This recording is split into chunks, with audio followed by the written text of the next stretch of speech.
Como ya hemos visto en algún momento, una tercera aplicación de las derivadas son lo que llamamos problemas de optimización.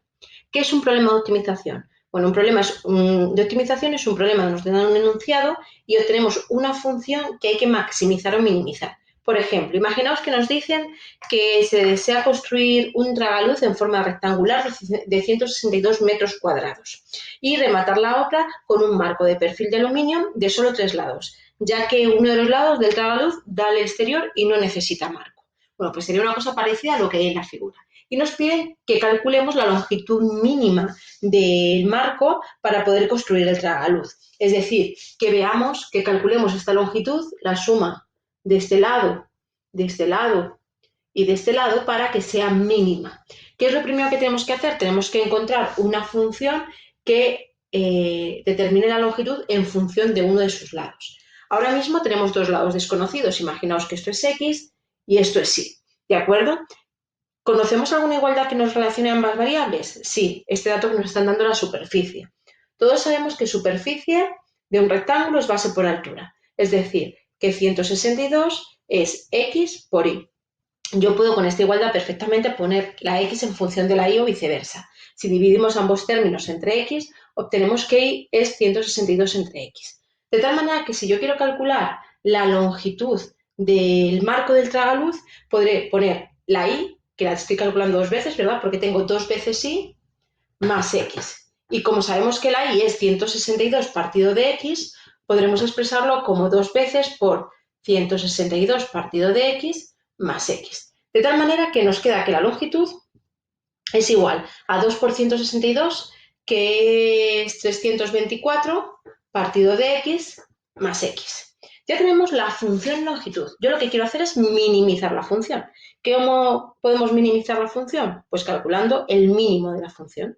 ¿Cómo calculamos los mínimos? Los mínimos los vamos a calcular igualando a cero la primera derivada. Y para eso tenemos que derivar L. Si os dais cuenta, L está formada por la suma de dos funciones. Para derivarlo tendré que derivar cada una de esas funciones. Si derivamos la primera función, derivada del numerador que es 0 por denominador sin derivar, menos el numerador sin derivar por la derivada del denominador, que en este caso es 1, partido del denominador al cuadrado, más la derivada de x, que es 1. ¿Qué hacemos ahora? Igualamos la primera derivada a 0 para saber los posibles máximos o mínimos. Al igualar a 0, obtenemos que 324 partido de x al cuadrado es igual a 1. Si multiplicamos por x al cuadrado a ambos términos, obtenemos que 324 es igual a x al cuadrado y por tanto x es igual a la raíz de 324. La raíz de 324 es exacta, nos da más menos 18.